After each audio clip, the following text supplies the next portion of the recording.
We like any second now. Here it comes. Oh, the wheel of death with the internet. There we go. We are live here on Edge Radio Australia. It's time by Wealth, well, rather for Wealth by Design. So much going on there. We are going out on the socials everywhere. In fact, even now to X as well, which is very nice to see. We are, yes. Very good. Oh, look, there's no hiding from Edge Radio Australia. We are everywhere. I'm really glad to have you in here today, mate. Always a pleasure. And of course, we've missed a couple of weeks because you've had, you've got the wing in a sling. The wing in a sling. But it hasn't slowed you down. And I think so highly of you. Honestly, I see you as just a fantastic bloke. So I've gone out in sympathy. I thought the first thing I saw when I came in, we could make a set. I figured, you've got the left, I've got the right, or hang on the other way around. Oh dear. Yes, I was given the heads up that Aaron's all slinged up today when I left the office, and you go. I am so not diligent with it. I keep taking it off constantly. It is driving me nuts. But it's a difficult thing. Are you right-handed as well? Yes, I am. So everything, and you'll see me probably during the show take it off or just give up. But I'm putting on the appearance right now that I'm a responsible fella. Yes, because this is going to air, Aaron, and you're a doctor needs. That's right. Just for the medical side of things. A bit of a laugh. But look, I'm interested in today's subject because, okay, now we live in Australia. Well, many of our audience don't, but you and I do. Now, in Australia, we basically, when it comes to investments, everybody's all about it's property, right? So I'm curious on this one. We're going to talk about property today, and then you're going to bring forward some different ways of owning and investing in property. I am. I'm so curious, mate. Let's get into it. Okay, no problem at all. Well, thank you once again, Aaron, for your my pleasure. Your great hosting of this event, and it's greatly appreciated. We, as you know, the background was for many years we had a financial planning company. Yeah, I'm no longer a financial advisor, so I can't give advice per se, but it is one of the four great asset classes: property. The defensive assets, of course, as we know, are cash and fixed interest investments, which are term deposits and bonds. And then you've got your growth assets, which are property and shares. And that's where most of the wealth in the world is. Okay. Yep. In those four asset classes. And you can own a property by owning your own home, owning an investment property, owning a commercial property or residential. You could own a property trust, units in a property trust, which a lot of the financial advisors sell. Okay. Or what I want to talk today was about high-yielding, positively geared properties. Okay. To get away from the concept of negative gearing. All right. Because negative is negative. You do lose money. Sure. You only hope that the property goes up in value. Well, let's face it, historically it does. Yes. But you're right. I mean, that's something that people lose sight of because they think of the tax advantages. But ultimately, you're right. You are losing money. You are losing money. And so you would say to someone, well, why do you deliberately lose money? Mm-hmm. And they will say, well, it's a tax deduction. And you go, yes, but you don't get all your money back after your tax rebate. No, you only get some of it back. So you're still at a loss. So why would you do that? Okay. The only answer to that is I expect the property to go up in value at a higher rate. At a higher rate than the loss. Simple.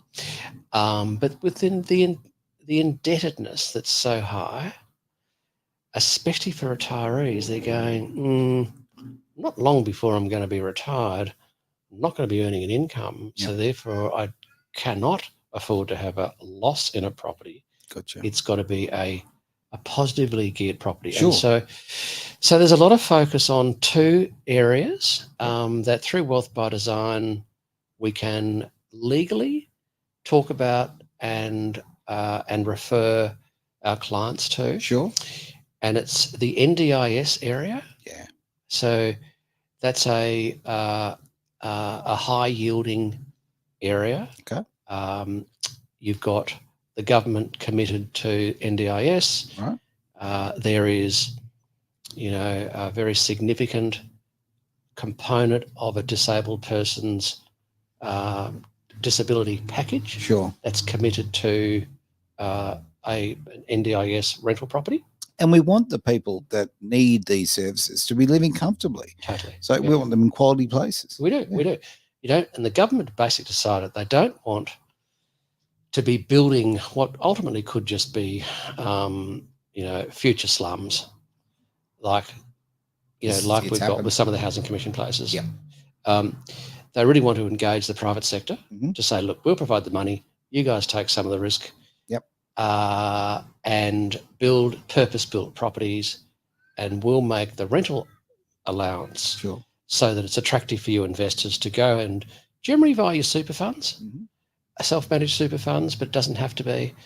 But especially if they're close to retiring, absolutely self-managed super, because the yields are very significant. They're like upwards of 9% net. And I've Yeah. seen them as high as 13, 14, 15, 16 net. Really? Yeah. Okay. And so you've got to pick your mark. You can choose your own property development mob. But there's a structure involved that helps with the Bear Trust, your self-managed super. We've got an ASX listed organisation, $3 billion market cap company that does the construction loans. That's sizable. And the debt gets paid off before you retire. And then some of these places are taking projected retirement incomes from 40, 50 grand a year to 150 to 200 grand a year. That's huge. Yeah, huge difference. It's Right? very, very significant. No doubt about it. The next step down is what's called co-living, Mhm. because the real marketplace is what the market can bear when it comes to rentals and available properties. Yep. In a country that's overrun with demand. And so there are a lot of people that actually can afford to buy or rent, but they don't have the time to seek it out, which is a bit weird. Yeah, They're working. Yeah, yeah. Well, And if this it's is a rental true. place they want to live in, there might be 15 people in front of them. Oh, and then some. I then hear some. it all the time. 70 applicants for a rental. I mean, Yes, come on. exactly. And so, Crazy numbers. and the same with buying. There's so much pressure on the eastern states with the venture capitalists basically saying to most of the real estate agents here in Perth, they've all been given a letter to say, look, as soon as something comes up, we'll pay you a healthy spotters fee. Yep. And don't put it on the local market, which is sort of distorting the market a bit. So the co-living property is a really interesting one where you can actually, and this group that we are happy to support, they'll go and construct a brand new, say, 5-bedroom, or common ones are 6. So say 6 bedroom, 6 bathroom. Okay. Beautiful new home. Yep. Large living area, entertainment out the back, all that. Sure. But of course and then you have individual electronic locking on the doors into the bedroom, which obviously has an ensuite attached to it. So everyone's got their privacy. So everyone's got their privacy. Yeah. Decent, high quality, and but that rent's about $400 a week. Okay. But it's got all the modern air conditioning. It's got all the mod cons. Yep. And it's a stepping stone into your next rental on your own. Sure. Or your next purchase. Well, it may just also suit your lifestyle, to be absolutely frank. I mean, if you say, for argument's sake, you were FIFO and you want somewhere to, rest your head when you get back, you want a home base, you want maybe have a kitchen and an entertainment area that you don't have to spend all the time maintaining all that area. Yes. That could also work for your lifestyle long term. But yeah, you're so right, though, as a stepping stone. Like so many of us in Australia are so fixated on, I guess, that end goal of, back in the day, the quarter acre, that's over. But having that piece of land, which is the family home. Well, you don't have to jump straight to the 5-bedroom, 2-bathroom, 2-story with a swimming pool out the back. You need to go through the steps. So if you're entering the housing market, this is a great way of doing it. It is. And we interviewed 4 builders last week, all happy to jump on board. Mainly because they've got their own spies in the market. Okay. So before the eastern staters get hold of these properties that come on the market, the builders have got their own connections that can come to us and say, look, we've got this block of land that is actually not on the market yet. Would you guys be interested? So we will go straight to our group and go, okay, we can put 3 triplexes on this, we can do this, we can do that. Yep. It's co-living or it's NDIS. And so that's fabulous. And the next step in that area is fractionalized ownership of these properties. Okay. So you can buy one of those properties for $1 million through your super, put down 35% deposit through your super fund, borrow the rest, pay it off over 5 years, or you go, well, I can't afford that. I don't have 350 grand spare in my super, Mhm. but I might have 50, 60, 70, Okay. right? So in leverage super. that part of the super. Yeah. And so Okay. fractionalized ownership is where you can say own 5% of one of these properties. So $1 million property, Okay. 50 grand. Yep. Right. This organisation retains 65%, Okay. and they're selling off 35%. So 6 lots of 5, and so that is off 5%. So you go, that's another market, because it actually educates people on the two different ownerships too. Okay. Of property, because if you go and own a home with your partner, Mhm. it's generally joint tenants. Yes. Yep. That's the ownership.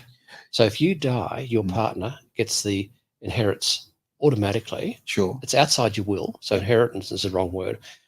It's all of a sudden you own your partner's half if your partner dies. Yes. That's called yes. joint tenants. Gotcha. Common with husband and wife. Right. Right. See, I didn't know that Partners. terminology. So Yeah. there you go. There Yeah. you go. Now the other basic ownership of property in Australia is called tenants in common. Mhm. Now, tenants in common is fabulous, where you've got unequal ownership, Okay. right? So that example I gave you, where someone might own 5% of $1 million property, Yep. that is tenants in common, where they own 5% of the property on title. So you can do a title search of that property, And they're on the and you title. go, yeah, Aaron's the owner of 5% of that property. Okay. And so the people that own the 65%, they don't even charge a fee. They just say, look, if you want to sell your 5% through a real estate agent or through a mate or whatever, because it's on title, it's like selling a piece of a house is the same as selling a whole house. Okay. It's on title. So you give it to the 65% owner, first right of refusal if you want to flog it. Otherwise, you put it on the market, give it to a real estate agent, or sell it yourself on realestate.com. Yep. And the 65% owner, he's a man. He's a real entity. Okay. I've spent 3 days with a bloke last week. He's from Sydney. Really good guy. Sensible, astute investor. Well, you'd expect so. Good operator. And he says, I won't charge a fee. I'm just in for 65% of the cost of running the property, rates, taxes, management fees, getting the lawns mowed, and if you've got 5% of the property, well, you're responsible for 5% of the fees. He's sharing his risk. Totally. I mean, absolutely fantastic. Yeah. That's why he doesn't need to charge a fee, because he's in on it, as far as terrible terminology there, but like there's that gain. He's saving that risk. He's basically getting extra security by having other people involved with it. Totally. Yeah. And so once again, it's an opportunity for people to get in at a fraction of the value, but it's not a unit in a unit trust. Sure.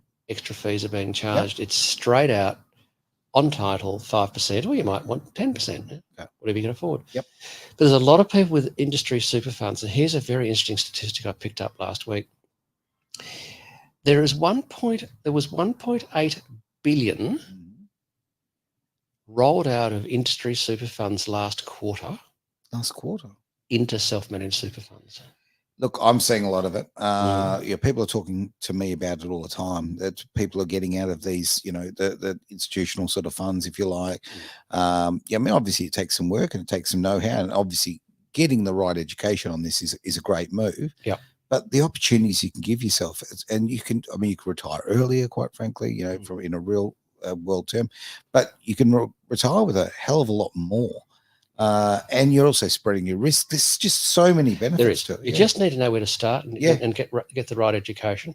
There's over 600 new self-managed super funds being set up each week in Australia. Okay. So there's a lot of people getting onto it. There's always a yin and a yang with these things. Anything in life. The problem is, unless these people are getting educated by their advisors on the importance and responsibilities of a trustee of a super fund, then they shouldn't do it. Gotcha. Because the reporting and all the other details need to be respected. Yeah. There's responsibilities for everything you do, and especially if you're going to manage your own money and you're the director of a corporate trustee and you're the member of your own family super fund. Sure. They're actually two separate legal entities. And just because you're the trustee doesn't mean you can go into the member's account and pinch the money out for that's a good thing. For groceries. Yes. You can't do it. Although you're one of the same. It's illegal, right? So you Right. shouldn't do it. You can't do it. If you do it, there's an issue. And of course, the worst penalty, the heaviest handed penalty the ATO will meter out for a major breach. Do you know what it is? No idea. So if you've got $1 million in your super, that's the value. Okay. And you do incur the wrath of the ATO because of a major breach, the total penalty would be 500,000. Whoa. 50%. Wow. Of the value of your super fund. So if you had, $2 million and you could lose $1 million, you lose that's 50%. Wow. Yeah, I mean, that's incentive to get it right. Too right. So many benefits. Just be careful about what you're doing. Yeah. Okay. And have the right people you can trust, give you the right education, be prepared to pay a fee to help people manage it for you. Sure. And happy days. But yeah, same old story. It's just important to know what you're doing. Well, on that front, I mean, obviously, I know what you do at Wealth by Design, but many people don't. I mean, you are very much a one-stop shop, if you like. You can go there and get directed to the people who will give you the best advice here. This is, so I really admire the way you've done it. You've got people there. I mean, you've been in the industry over a quarter of a century. You know the people who have credibility, the people who have, sort of the legs to prove it, that they've been in the game for a long, long time.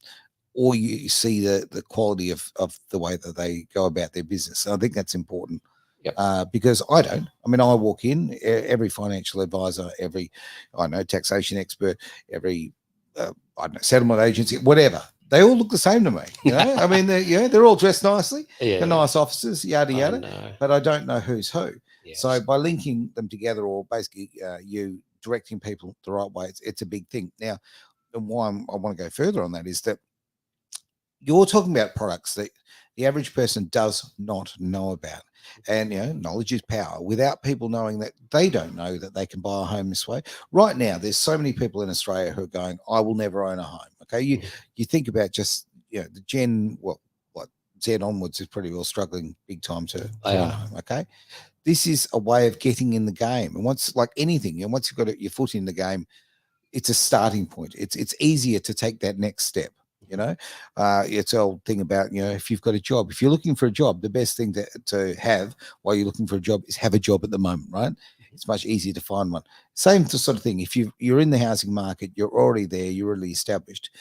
It's great from the point of view of, you're, again, the finance services, the other things that are going to make the journey easier for you. You're already in the game. Yep, absolutely. Yeah. And more are being squeezed. And, we've all got children in their 20s and 30s and 40s. Yep. And it's tough unless there's a transfer of wealth from an potential inheritance down to a lot of these kids. They actually can't get started because they need a bloody 100 or 200. And we've got a government right now who's talking about death taxes. Okay, honestly, to tax and heavily tax the inheritance as the parents pass away. I mean, it's just disgraceful. Yeah, it is. It really is. And that just feeds a bureaucracy, which is a whole new subject. Yeah. Of unproducing people. Well, spot on. Whereas, if you're going and getting the right advice, say you do self-manage your funds, you've got control of your future. You do. And this is something I'd encourage anybody. I mean, your finances are such a big part of your world, okay, and they, to a big degree, dictate your future and the future of your kids. Let's not get fixated on wealth as such, but wealth means freedom, and it means opportunity. Dead right. Okay, and when you can give your kids opportunities, that's a massive plus. Too right. What do they say? Money's not everything. Well, it's right up there with oxygen, Aaron. It is. I often joke, I go, money can't buy happiness, but it can rent it for a while. But it's so true. I've known of situations in my life where my opportunities have been completely linked to, quite frankly, what's in my bank at that time. And I think just when I have had more financial security, I've been able to take advantage of things. I've been able to look after people who have been, people in my life who I love and care about. I've had the opportunity to help them. Okay. And that's a very positive thing, certainly in my life anyway. But then I've been in the other situation where I've been down my luck and things have been really, really tough, and people have reached out to me and I can't help them. Yeah. Look, It's the strength of the community and the strength of the confidence and the support that people can have. I mean, you had James Packer, on one of the people interviewed on a recent Channel 7 show, I think, on mental health. And, he shared a lot of his deep and darkest hours and all the problems he's been through, James, ever since really his father died. And so true. He did say, well, money can't buy happiness. However, I'd far prefer to be unhappy and wealthy than unhappy and poor. And it's incredibly, it's terrible. It's a pertinent statement. It is. It's completely relevant. I mean, the government are saying at the moment that the average Australian will actually retire on around 70 grand a year. But what they're actually not being clear on is that 70 grand is made up of 50% of that is the old age pension. Okay. Right? Yep. Around the 35, 40 grand, right? So they're actually not saying that half of that 70 is lining up at the dole office, cap in hand, relying on a government that's running out of money. It's running out of money. To give you half of that 70,000 in the form of a pension. Sure. So in other words, the government is saying, really, you don't have enough money in your super to give you more than around 35 to 40 grand a year for the average Australian. That is a terrible indictment. Right? It certainly is. It's like it's seriously bad. Look, I'm seeing it all the time where I see these ads and I sort of, read between the lines a little bit, I tend to think. And I watch these ads for particular super products and they go, oh, look, comparing the differences and all of that. And then they show an amount and it looks very impressive. Like, there's, oh, look, you retired on $500,000, right? And okay, now that looks very impressive to a lot of people. It's $500,000. It's a lot of cash, right? Yeah, but is it? Because if you retire, if you start your working life and you're in your 20s and you're retiring on 500,000, by that stage, 500,000 is probably going to be 1 year's income, right? It is relative to inflation. And right now, when we've got governments who are just printing money and creating inflation at ridiculous rates and being very, very reckless, we have to counteract that. We do. Okay, so that 500,000 is literally it wouldn't buy a Happy Meal. Yeah. It's getting a bit ridiculous. And and they're right, mate. It's about capital and income. So if you've got lower capital, you must have higher income returns, right? And so that's always something to keep in mind. You might just have one $700,000 or $800,000 property. Sure. But if it's producing net returns, say 9, 10 or 12%. Yep. Like your normal residential property is giving you 3%. And that's backed by the federal government on a 20-year disability package. And the government can afford to continue to do it, which is the big question. Then having one or two of those in your super fund, my God, that just makes the difference, right? It certainly does, mate. It really does. Yeah. Now, I've got some comments coming through here, which I, to be absolutely frank, I'll just bring up on the big screen so I can actually read them through because, my super is not working in the eyesight department, that's for sure. So we've got, okay, that's fantastic. All right, we've got someone there on speaker right now, which is great to see. We've got, hey, look at that, a farmer there. And just wanted to take a bit of time to say that of all Australia outside Queensland should be bombed out. Wow. Well, that's quite a statement. I look at that. I don't know if I want to read any more from that one. Locust farmer. Okay. Right. Okay. Fair enough. Okay. Well, we've all got opinion, and I do believe in free speech, but I didn't really think we were going there. That's one that probably can't help us a lot. No, probably outside Queensland, bomb the rest. Yeah. Gee, look, I do like Queensland actually. It's quite a nice place, but I'm pretty fond of WA as well, and been around. So, got some interesting comments coming in there. But look, with the questions coming in, probably best to stick to finance and or anything related to. But if we could jump back onto these NDIS properties, because I think this is a really big opportunity for people. It is. Because people are chasing, especially when it comes to, their retirement, security, right? Security, yes. Right? The fact that the two of us are here with both our arms in slings, proves that in life you do need security. You need a backup plan because clearly, things don't bend or bounce the way they used to when we were younger. No. So in retirement, you need to build yourself a bit of a buffer zone. These NDIS things, though, the returns are very, very strong. And obviously, you can't predict this for life. Things are going to go up and down. I completely understand that. But you are talking about, a government program. We are talking about the NDIS, and we're talking about, people who need help with disabilities. I mean, that's not going to go away.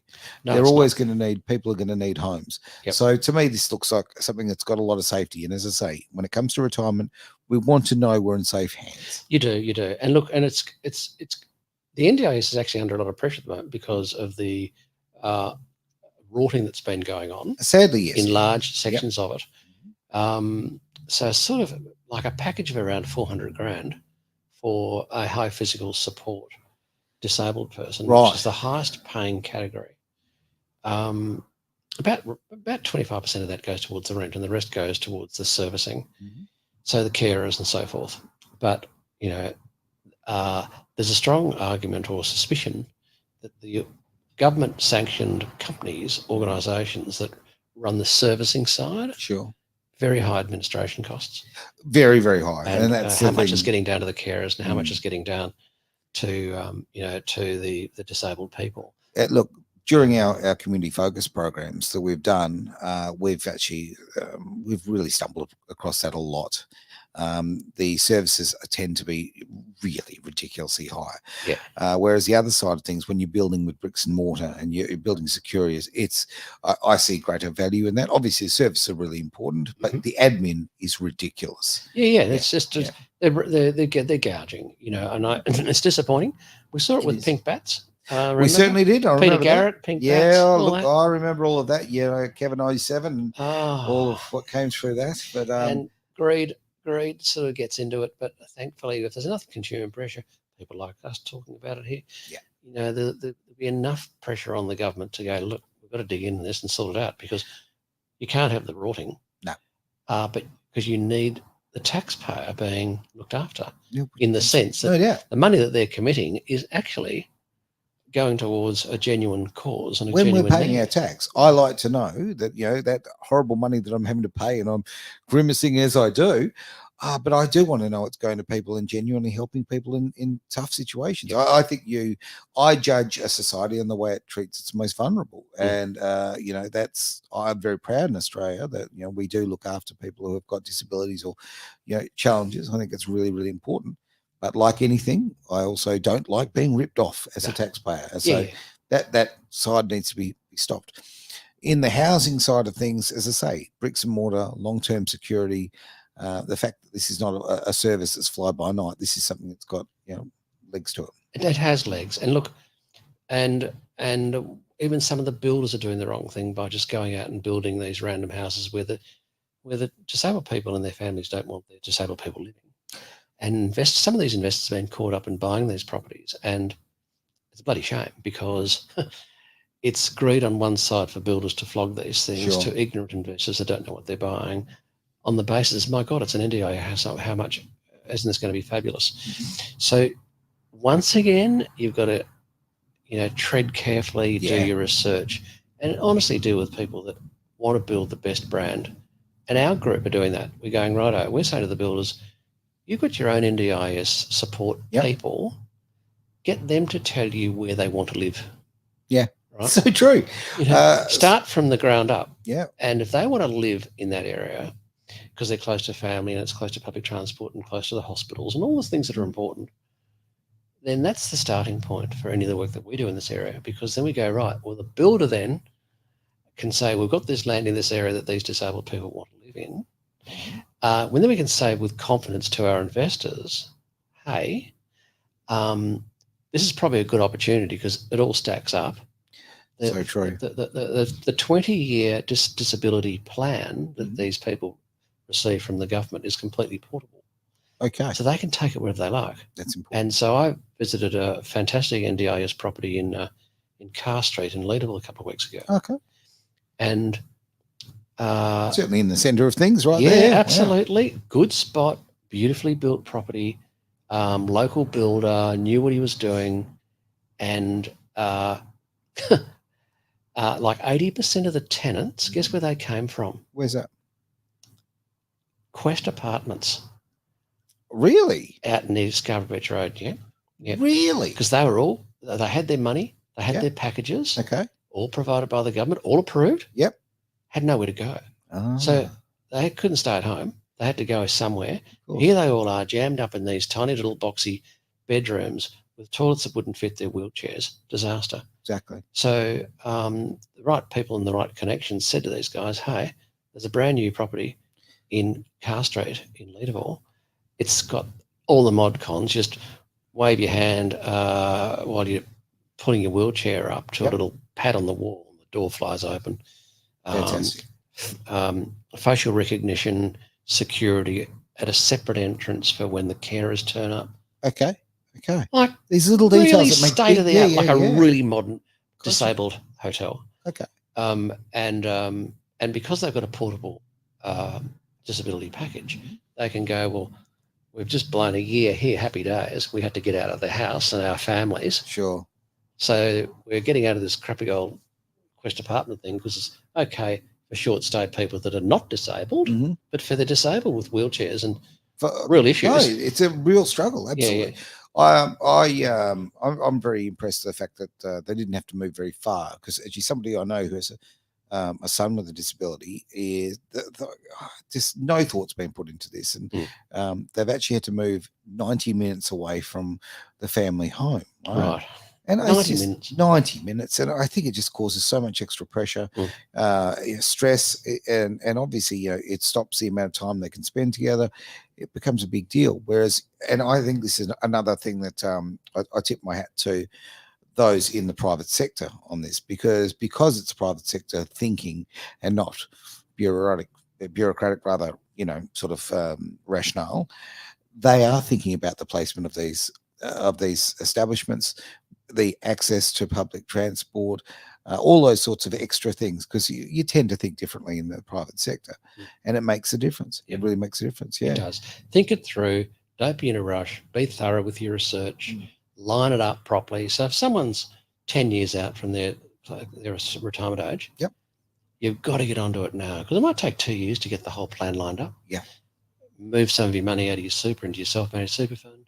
Find the right tenants, find the right property, find the right builder, set up your bare trust, have one of our recommended financial planners do that, because we can't, we're not licensed, but we can steer people to the right licensed financial planners to do that. But again, I'm going to repeat part of our what I've team. said before. I think it's a great thing, like not being licensed anymore. The fact you made that decision has given you so much freedom to act in the best interests of people. Totally. The restrictive manner that, that financial advisors are now really held to, I think this is a great way of doing it. You are able to link people together to get the best for them. I think it's a much better model, if you like. It is a great model. We've got great finance brokers we refer the work to, great lawyers for estate planning. Yep. Real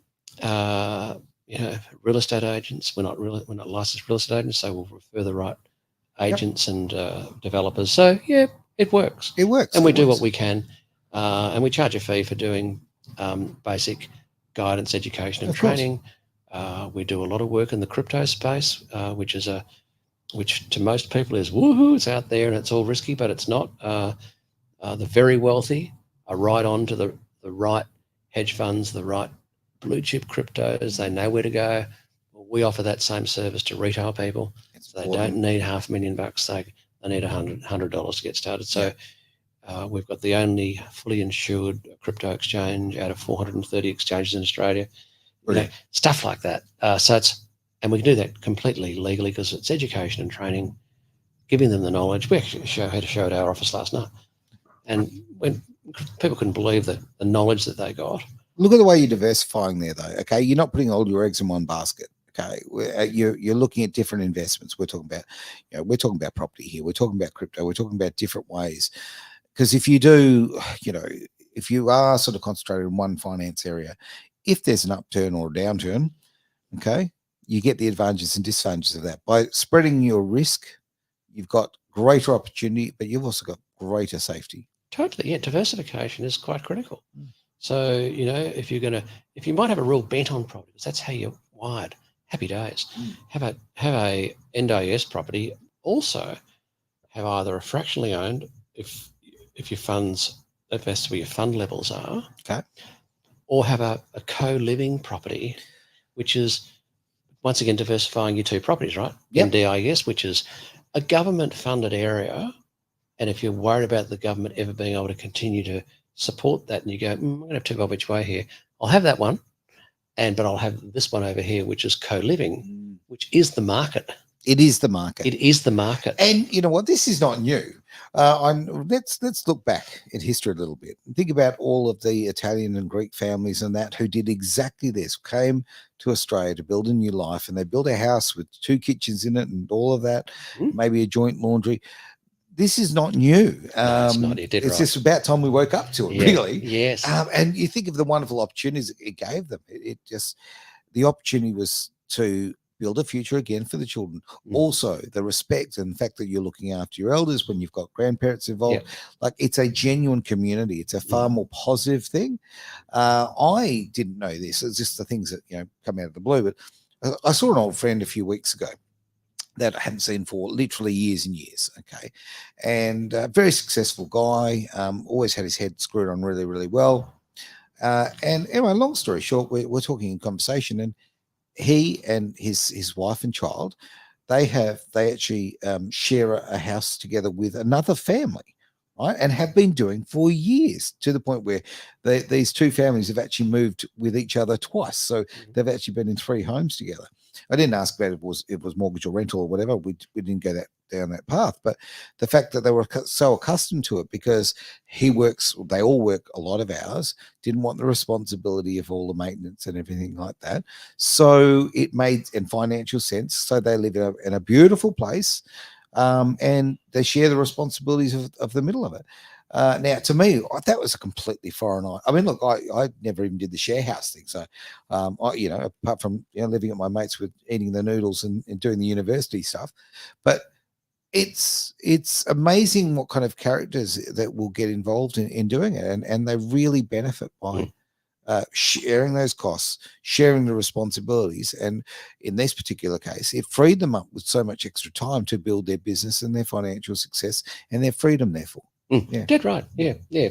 It's horses for courses, as they say. Yeah. But if it works, it works. Yeah. It wouldn't work for me, right? But there are a lot of people out there it would work for. Yes. And I think your point you made earlier with FIFO, an absolute classic. I mean, a normal swing is like 1 week on, maybe 2 weeks on, 1 week off. Yeah.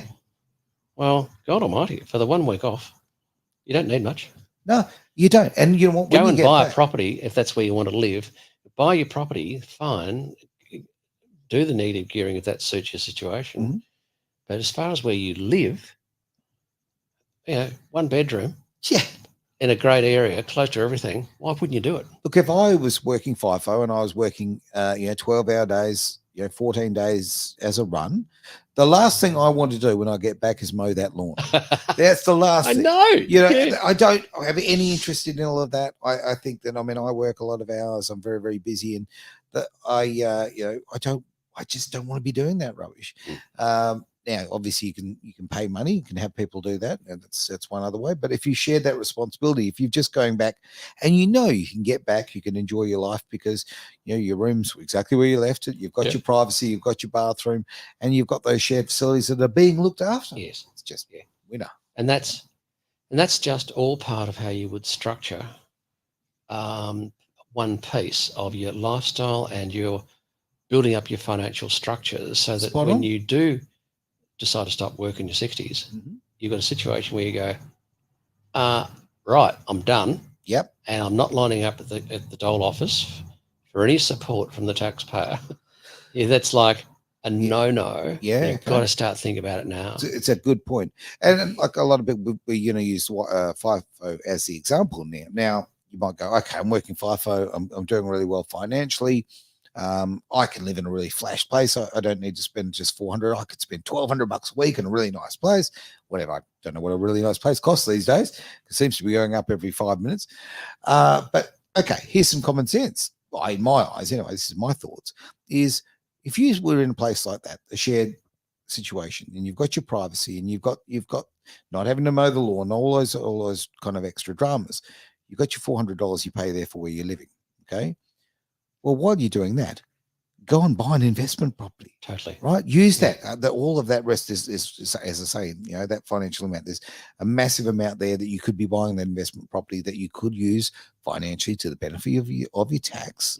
And that's profit. Dead right. Okay. Let some of the rent pay the debt off. All those rules haven't changed. No.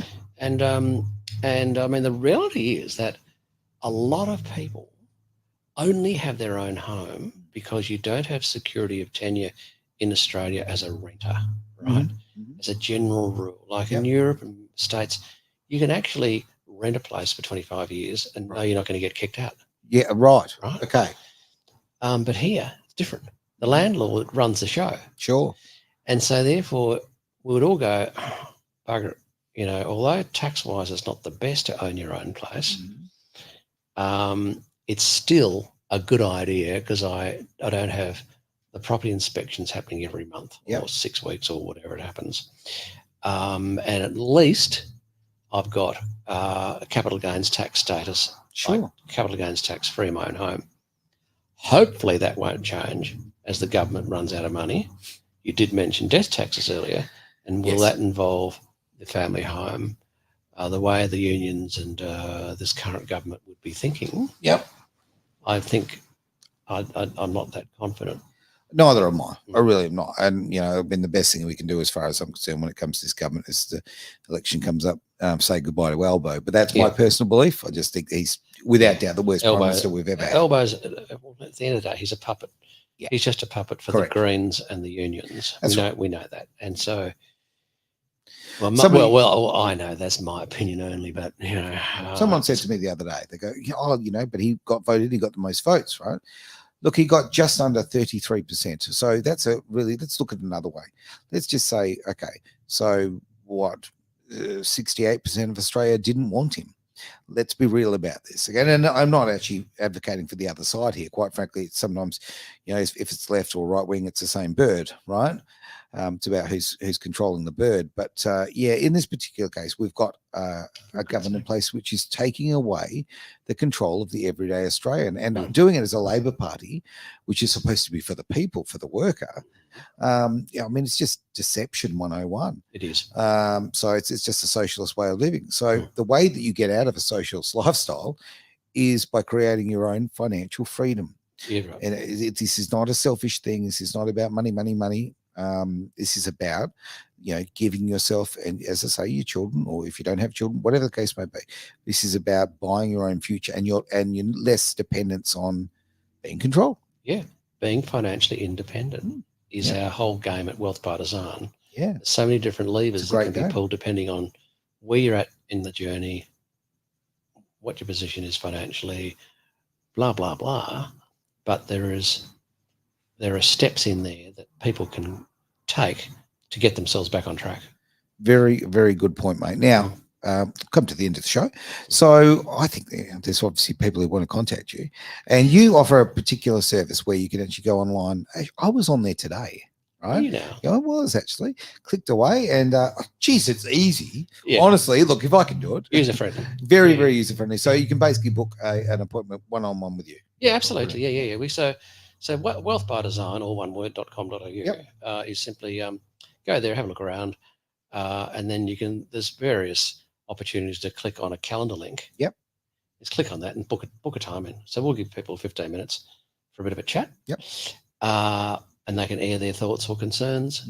They can even click on another link and fill out a whole bunch of data so they get much better value out of their 15 minutes. Yeah, so I like this idea. So this is how I've got a property, I've got this, I've got that, I've got so much in super, crypto, yes, no, how I got my will done, basically all the important stuff, even like advanced living. Like, do you have you've got EPAs, enduring powers of attorney, a will, testamentary trusts, and advanced dependency, I think it's called, but don't quote me on that, I'm getting it wrong. But it's a state-based thing where you can basically say to your doctor, and it's legal, that if you're terminally ill, you've said today that you only want pain relief, do not revive me. And that's that's just bloody good homework. If you don't want to sit there as a vegetable and get being revived, just say, let me go. Give me plenty of morphine. Mate, are you listening to my phone calls? Because I'm nominating kidding. I am obviously on that front, but we've just my partner and I have just gone through this with a loved one, and they were very clear about. I love the fact that she put her paperwork down and had that in writing about the fact no reviving, no this, no that. Okay. Yep. Wanted to go out her way, and I think that's. I mean, I think you've got every right to do so. Advanced Health Directive, it's called. Okay. Yeah, and Brilliant. so your GP holds a copy, and it's a legal document. It's all part of your will. Yeah, and the GP's got those instructions. Go righto. Yeah. Well, look, we're all about body autonomy here at Edge, and you're right to your own decisions about your own body, your thoughts, and your access to your own decisions, I guess, and not being controlled by others. So this is a great way of taking control, just literally on a piece of paper. I don't think it'll cost you much, will it? No. There is no charge for that. There you go. That's not a bad zero charge. It's just part of the service, really. Okay, brilliant, mate. All right, I think we'll end the old show here. It has been Wealth by Design here on Edge.